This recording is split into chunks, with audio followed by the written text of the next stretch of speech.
Today, visitors at the old Carbon County Jail in Jim Thorpe, Pennsylvania, flock to gaze upon a mysterious handprint in cell 17. This handprint has become interwoven into the history and folklore of the state's anthracite coal region, when on June 22, 1877, a date known as Black Thursday, 4 members of the Molly Maguires were executed within the walls of the very prison that had confined them. But many questions that lingered on the lips of Carbon County residents that day still continue to echo. Just who were the Molly Maguires? Were they terrorists or working class heroes? And lastly, were some in fact innocent of any crime at all? To fully understand how the situation in eastern Pennsylvania unfolded, and to explore the roots of the association known as the Molly Maguires, we must first go back to Ireland to examine the push and pull factors that led the Irish to America.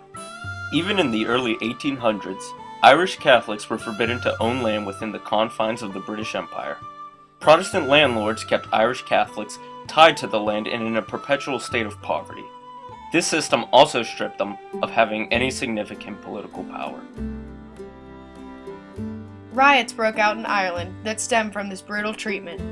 In one instance, a leader of the Irish uprising, a widow named Molly Maguire, was shot dead. Young men rose up to avenge her death, calling themselves the Sons of Molly Maguire. When the potato famine struck, the suffering intensified when the staple of their diet could no longer provide them with even the most basic sustenance. Exploring opportunities for political, religious, and most critically, economic freedom, millions of desperate Irish were lured to America's shores in the late 1840s and early 1850s.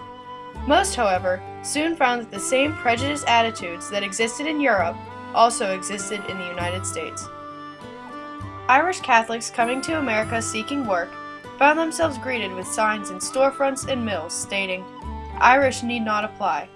Forced into taking the jobs that no other ethnic groups wanted, many entered the uncertain world of coal mining. To make matters worse, the United States plunged into civil war. During the war years, an extraordinary number of Irish immigrants joined both Union and Confederate forces. But when conscription laws were passed, violence again erupted. The draft riots in New York City spurred many to take similar actions in the coalfields. Most Irish Catholics feared the competition from free blacks, especially after the passage of the Emancipation Proclamation, and they now faced a new form of persecution as the growing need for soldiers intensified. The Irish, as opposed to other ethnic groups in eastern Pennsylvania, were drafted into service in much larger percentages.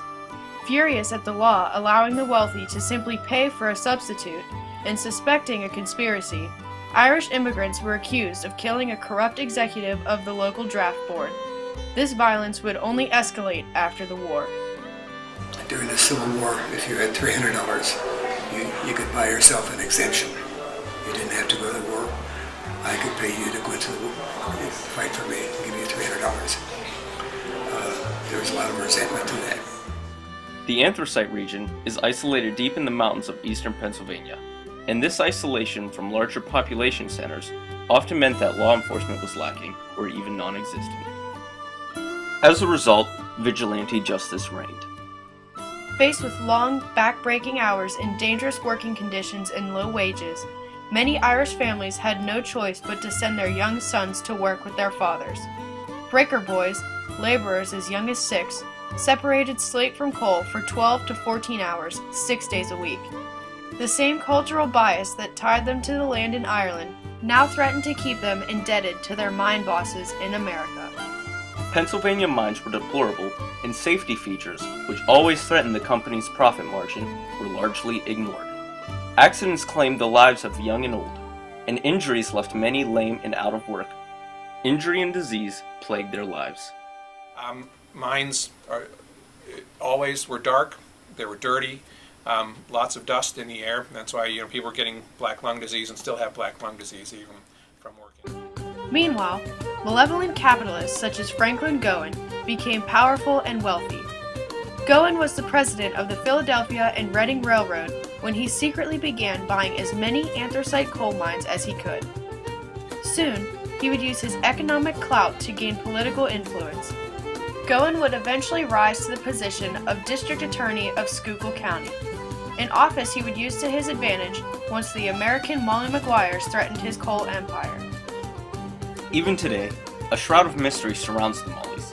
No records exist, and certainly no lists of membership. No real connection even exists between the Mollies and the unions like the Workmen's Benevolent Association that formed in the late 1860s. The reality is that the Mollies were simply an aggregate of Irish Catholic miners with similar goals, but no real structure.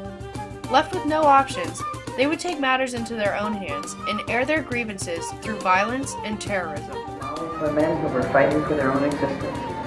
People asked, what did they think for the future? They didn't think about the future, they thought about getting paid on Friday. They needed a job. That's why they rebelled against the war.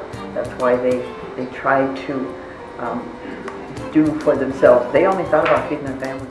By the mid-1870s, however, Franklin Goen had control over enough mines that he simply starved the miners into submission and broke the Workmen's Benevolent Association in just 6 months after forcing a strike. The power vacuum left after the collapse of the Union was quickly filled by angry men bent on retribution.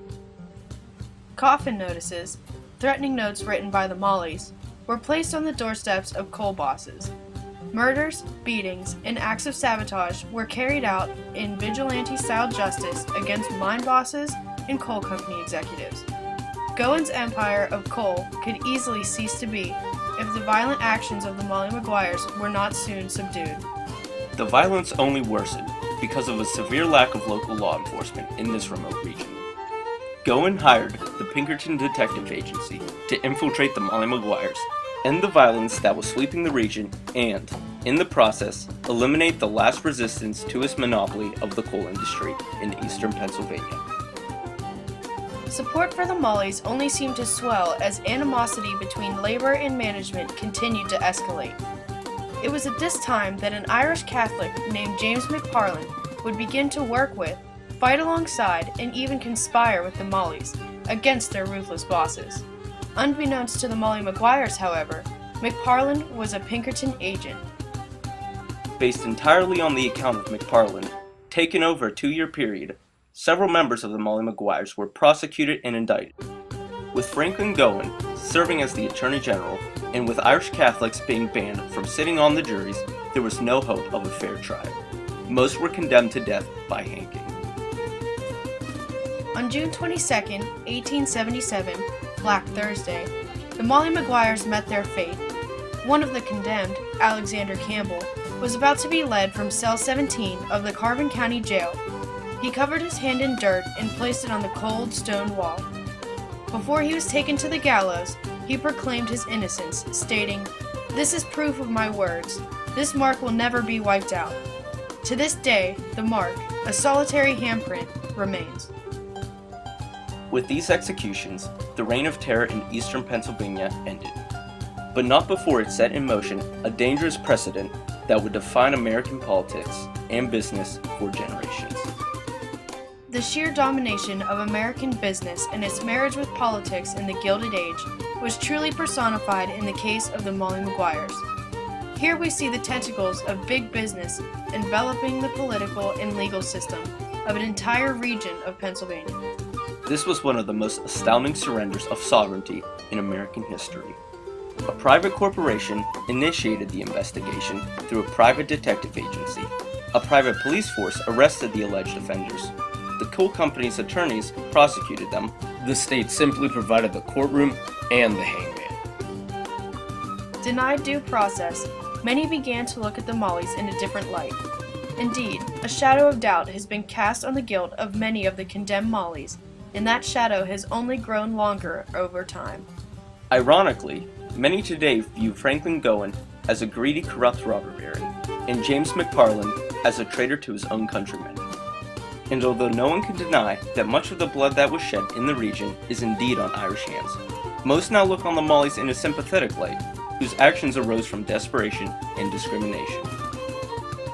Faced with the legacy of generational poverty and unsafe working conditions, a new exploration into the story of the Mollys reveals that their encounters with greed and discrimination has in fact led to the philosophical exchange that has certainly redefined their place in labor history.